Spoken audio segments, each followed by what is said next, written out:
아멘. 사람이 앓고 있는 병 중에 여러 가지 병이라는 것은 다 고통스럽고 힘이 듭니다. 그런데 제 개인적인 생각으로 제일 사람을 고통스럽게 하고 힘들게 하는 것, 그것은 정신병인 것 같습니다. 왜 그러냐면 다른 병들은 다 찾을 수 있고 전조 증상도 있고 여러 가지 방법으로 알아낼 수 있습니다. 그래서 초기에 발견만 잘하면 치유하는데 문제가 없습니다. 그런데 문제는 이 정신병은 너무나도 멀쩡하다라는 데 문제가 있습니다. 자기 자신도 다른 사람도 이상함을 느끼지 못할 때가 많이 있습니다. 특별히 진짜 무서운 것은 정신병에 걸린 환자들은 자기가 정신적으로 문제가 있다는 것을 자각하지 못한다고 합니다. 남에게 속아서 사기를 당하고 다른 사람의 언변에 넘어가서 내 물질을 잃어버리고 시간을 빼앗기는 것은 그나마 좀 덜 억울합니다.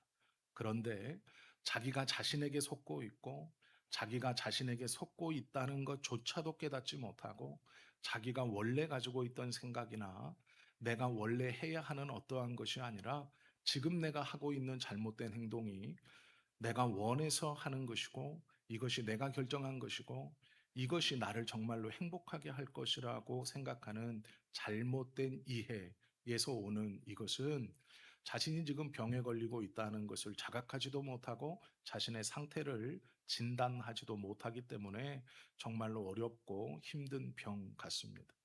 정신과 의사들이 정신병에 걸린 사람들이 내가 지금 정신적으로 문제가 있다라는 것을 자각하면 그 치료의 50%가 끝났다고 말한다고 합니다. 나머지 50%는 적당한 약물 치료와 계속해서 상담을 통해 완전히 고쳐낼 수 있다고 합니다. 그런데 실패하는 이유가 뭐냐면 자기가 지금 정신적으로 문제가 있다는 자각을 하지 못한다라고 합니다. 그래서 완전히 망가진 뒤에도 그것을 자각하지 못해서 자신의 삶을 대부분 포기하고 그 병에서 치유될 수 없다는데 문제가 있는 것이죠. 스스로에게 속아서 나는 괜찮아. 나는 잘하고 있어.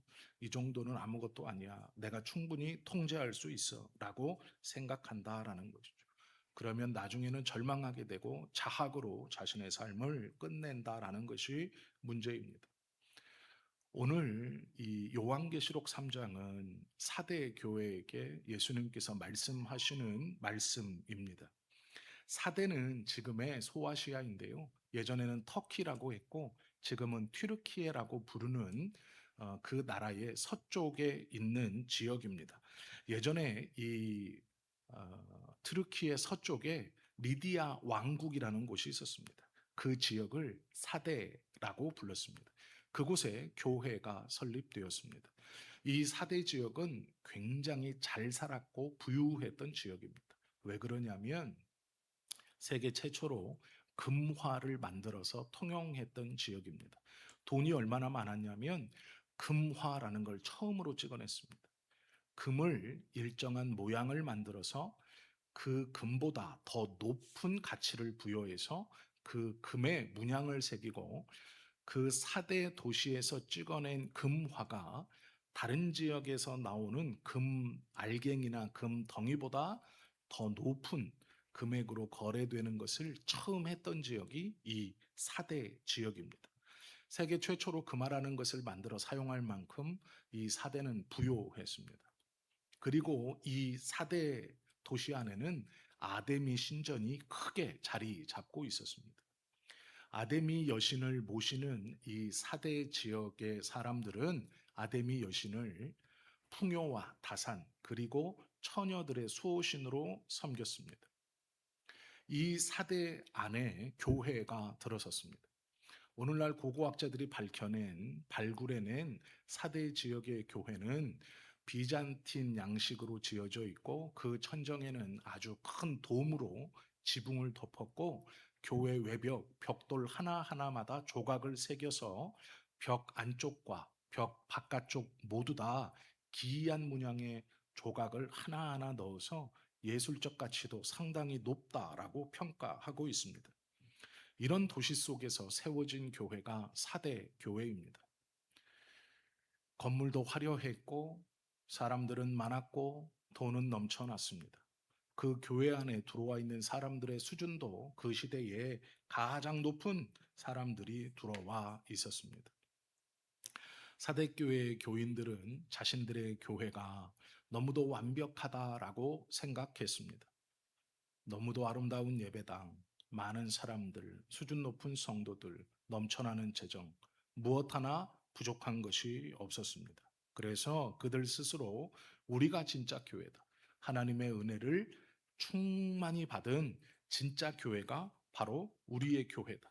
예수님을 믿으면 교회가 이렇게 큰 아름다운 성전을 갖고 많은 사람들이 모여서 수준 높은 예배를 드리고 재정적으로도 아무런 문제가 없는 이 교회야말로 살아있는 교회이고 완전한 교회다라고 생각했습니다.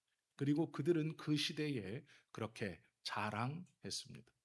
그런데 예수님께서 그 사대 교회를 향해서 2절 말씀에 너희는 일깨어 그 남은 바 죽게 된 것을 굳건하게 하라. 내 하나님 앞에 내 행위에 온전한 것을 찾지 못하였다라고 말씀합니다.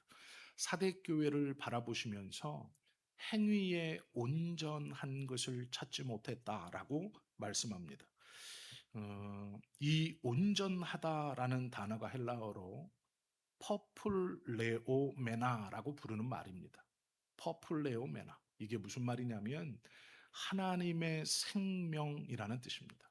즉 무엇이라고 말씀하시는 것이냐면 아름답고 큰 건물, 많은 사람들, 풍족한 재정, 수준 높은 성도들이 예배하고 신앙생활하고 있는 그 교회를 예수님께서 바라보시면서 너희는 죽었다. 이유는 하나님의 생명의 충만함이 하나도 없다. 이렇게 말하는 것입니다. 온전함이 없다라는 뜻은 하나님의 생명의 충만함이 없다라는 뜻입니다. 이것이 퍼플 레오메나라는 뜻입니다. 하나님의 생명의 충만함이 없는 교회. 겉으로는 큰 성전을 자랑했고 벽돌 하나하나마다 기이한 문양들을 수놓으면서 교회의 아름다움을 자랑하고 수준 높은 성도들이 모여서 아무런 어려움 없이 예배하며 스스로가 우리 교회는 아름답다. 우리 교회가 정말 하나님의 은혜로 살아있는 교회다라고 자랑하는 그 사대 교회에게 예수님께서는 너희는 죽었다라고 말씀하시면서 그 이유를 하나님의 충만한 생명이 하나도 존재하지 않는다라고 말씀하신다라는 것이죠. 이 사대교회에게 보내는 질책이 어쩌면 오늘 이 한국교회 그리고 우리 교회에게도 말씀하시는 것과 같다라는 것이 우리가 좀 돌아보고 다시 생각해 보아야 하는 말씀입니다. 사람들은 높은 도덕성을 이야기합니다. 그러나 그 도덕성은 남을 향해서 찌르는 화살이 될 뿐 아니라 자신에게는 돌아보지 않습니다.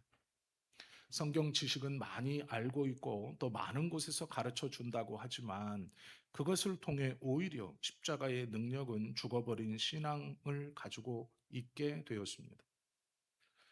큰 교회에 가보시면 다른 교회를 험담하는 것이기 때문에 실명을 거론하진 않겠지만 제가 신대원에 갔을 때 한 교수님께서 우리나라에서 내노라 하면 큰 교회에 들어가서 약 10년 정도 그 교회 프로그램을 완전히 바꾼 일이 있었습니다.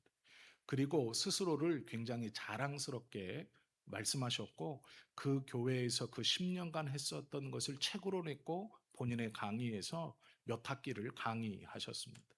그리고 대부분의 교회들이 이렇게 해야 됩니다라고 말씀하셨어요. 그것의 가장 대표적인 것은 성경 공부를 7단계로 나눠 놓으신 거예요. 보통의 교회들이 초신자반, 중급자반, 그리고 사역자반 이렇게 해서 3단계로 성경 공부를 했습니다. 그런데 이분이 들어가서 바꿔놓은 교회는 성경 공부를 7단계로 나눠놨어요. 그래서 그 1단계부터 7단계까지 다 하려면 10년이 걸려요. 그 성경 공부를 다 이수하면 10년이 걸리는 거예요. 그런데 문제는 담임 목사님께서 그 프로그램을 잘 활용하시고 이 목사님이 은퇴를 하셨어요. 그리고 나서 새로운 목사님이 왔습니다. 교회는 새로운 목사님이 부임한 것과는 상관없이 그 10년 내 성경 공부 7단계 프로그램을 열심히 돌렸어요. 그런데 하나, 둘 이상한 사람들이 생기기 시작합니다. 그게 무엇이냐면 1단계부터 7단계까지 다 마치는데 10년이 걸립니다.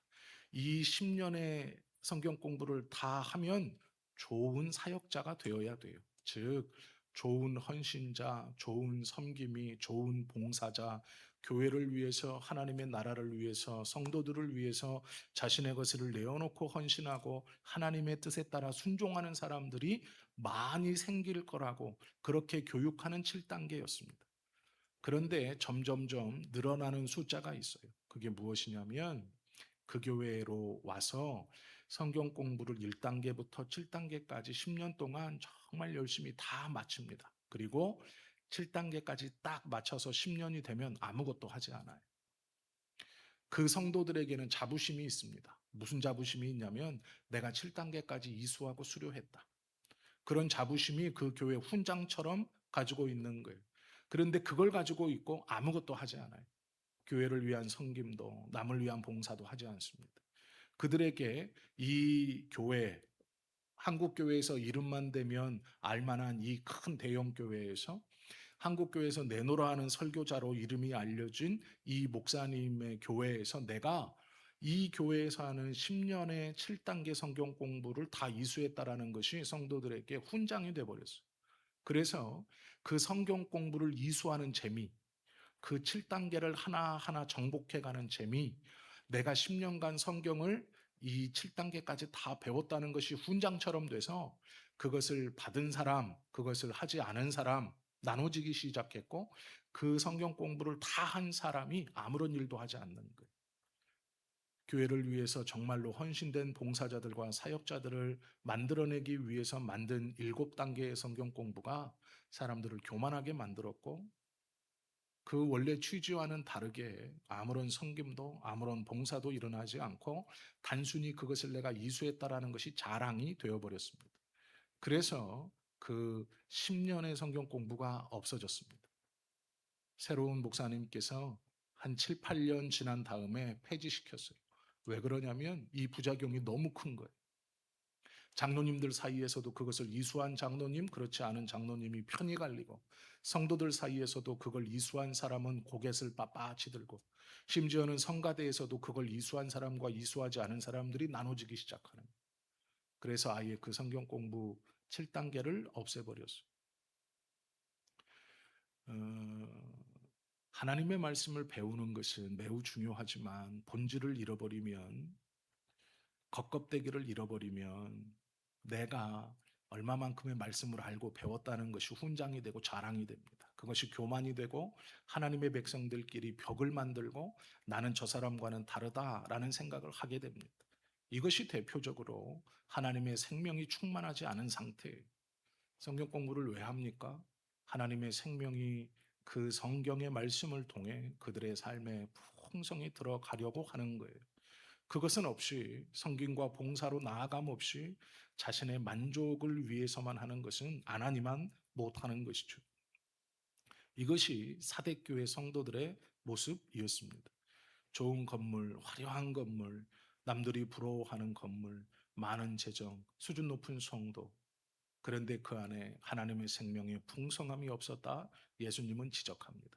그래서 너희는 죽었다라고 말합니다. 우리가 일본 하면 굉장히 물건을 꼼꼼하고 정교하게 잘 만든다라고 생각합니다. 그런데 1995년에 고베에 대지진이 났어요. 인터넷에서 기사를 찾아보십시오. 고베에 대지진이 나서 건물과 고속도로가 무너졌어요. 그랬는데 놀라운 광경이 있었습니다. 그 무너진 건물의 잔해 속에서 철근이 아니라 쓰레기와 대나무로 뼈대를 세운 것들이 발견됐어요. 이게 무엇이냐면 눈속임한 거예요. 철근을 넣고 고속도로를 지어야 하는데 이 정도는 괜찮겠지 하고 나무를 집어넣고 쓰레기를 집어넣고 그 속을 채워 고속도로와 건물을 지었어요. 95년도에 고베 대지진으로 고속도로가 무너지고 건물이 무너졌는데 그 잔해 속에서 숨겨놨던 대충대충 지었던 그게 발견이 됐어요. 우리나라 하면 일본은 다 좋다라고 생각했던 그 시대입니다. 2022년도에 터키하고 즉 트루키에하고 시리아에 대지진이 났습니다. 지금 26년도니까 4년 전입니다. 그런데 이 22년, 23년에 터키에 났던 이 큰 지진에서도 5만 명 정도가 죽었습니다. 왜 5만 명이 죽었냐면 건물을 설계하는데 자연적으로 들어가 있을 자동적으로 들어가야 되는 내진 설계를 하지 않고 그냥 벽돌과 시멘트로만 올린 거예요. 지진이 나니까 이게 다 무너져 버렸습니다. 그래서 5만 명이 죽었어요. 나중에 조사해 보니까 건설사에서 내진 설계를 빼놓은 거예요. 돈이 많이 드니까 그걸 빼놓고 지은 거예요. 눈속임입니다. 겉으로는 멀쩡하고 겉으로는 화려한 건물인데 원래 있어야 할 기본적으로 들어가야 할 것이 빠졌어요. 그러니 큰 사고가 인명피해가 난 겁니다. 하나님께서 지적하는 것이 이것이에요. 교회 공동체는 하나님의 생명으로 충만해야 하는 것이 기본입니다. 이것이 빠지면 죽은 거예요. 이것이 빠지면 없는 것입니다. 3절에 보면 그러므로 어떻게 내가 받았으며 어떻게 들었는지 생각하고 지켜 회개하라. 만일 일깨지 아니하면 내가 도둑같이 이르리니 어느 때에 내가 이를지를 내가 알지 못하리라라고 말씀합니다. 다시 회복해라. 그렇지 않으면 내가 와서 무너뜨리겠다라는 거예요. 어느 날 지진이 와서 건물이 무너지고 다리가 무너져 5만 명 넘는 사람이 하루아침에 생을 마감하는 것처럼 말씀하고 경고하시는 거예요. 하나님의 생명을 다시 붙들고 그것이 충만해야 한다. 겉모양이 아니다. 있어야 할 것을 원래 있게 하라라는 것이죠. 뉴스를 보니까 인천에서 2차선 도로였다가 도시개발이 되면서 3차선으로 늘어난 이 도로 옆에 교회 하나가 있었습니다.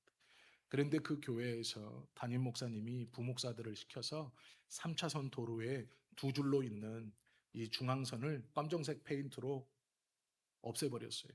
왜 그러냐면 반대쪽에서 오는 성도들이 교회에 진입하기에 불편하다는 거예요. 저 사거리까지 가서 유턴해가지고 교회에 들어오는데 불편해서 중간에 노란색 두 줄로 된 절대로 차선을 넘어가선 안 되는 이 중앙선 두 줄을 지워버렸어. 검정색 페인트로. 그것이 신문에 났습니다. 그런데 이 교회 목사님이 기자들에게 인터뷰를 합니다. 원래는 점선이었습니다. 그런데 도로를 확장하고 2차선에서 3차선으로 확장이 되면서 교회가 불편해졌습니다. 그래서 민원을 구청에 몇 번 넣습니다. 그런데 아직 도시계획이 다 완료되지 않아서 아파트가 들어서고 도로 정비가 다 된 후에 민원을 받아 해결하겠습니다 했던 것이 하루 이틀 지나고 한 달, 두 달 지나 너무 불편해서 제가 부목사님들을 시켜 검정색 페인트로 지우라고 했습니다. 무엇이 잘못이고 무엇이 부끄러움인지를 모르는 거예요.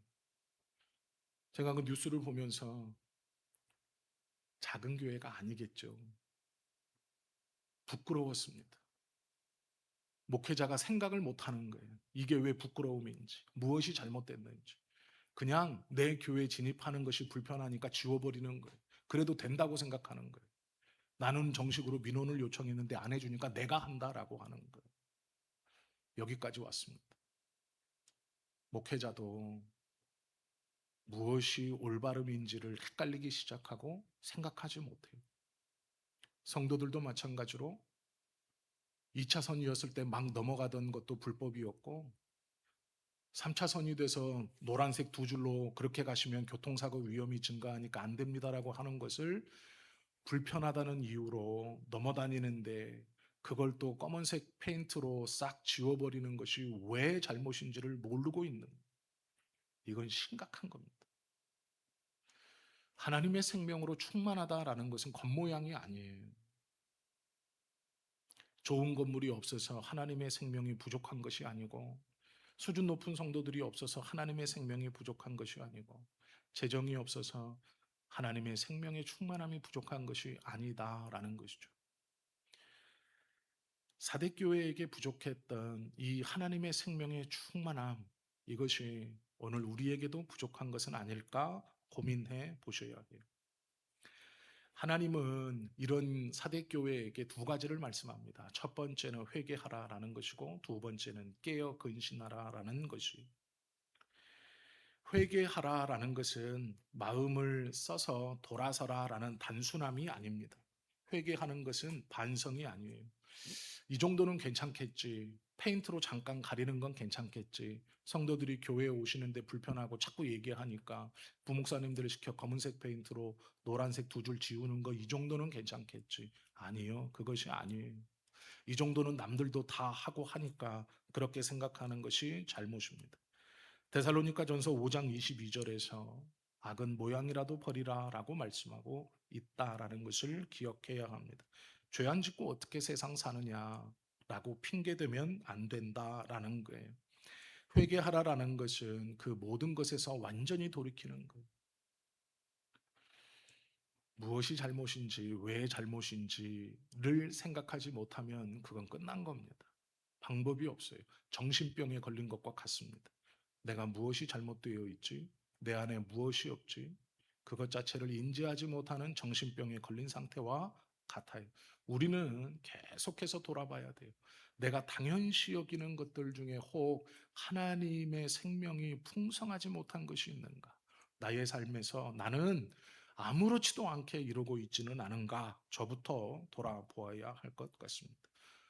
회개라는 것은 완전히 돌이킴을 의미하는 것이고, 또 하나는 회개하고 그 자리에 계속 머물러 있는 것이 아니라 깨어 일어나라라고 말씀합니다.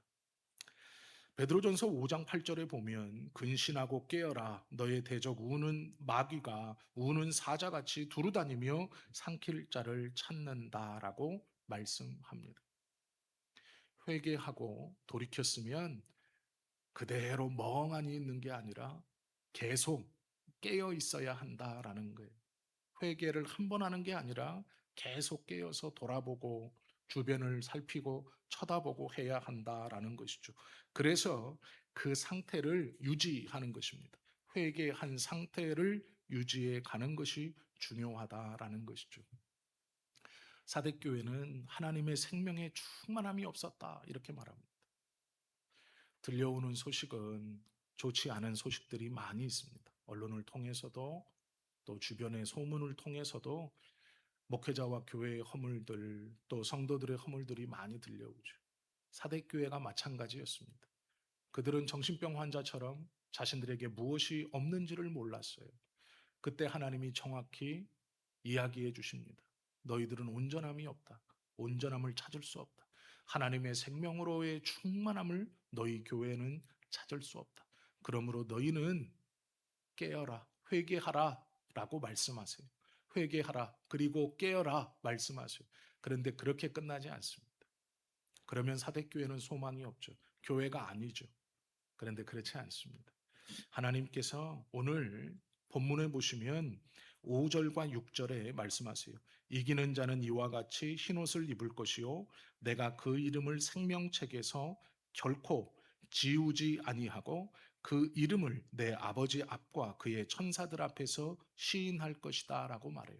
그러면 이렇게 하나님께서 시인한다 라고 말씀하시는 이 사람들이 누구냐? 4절입니다.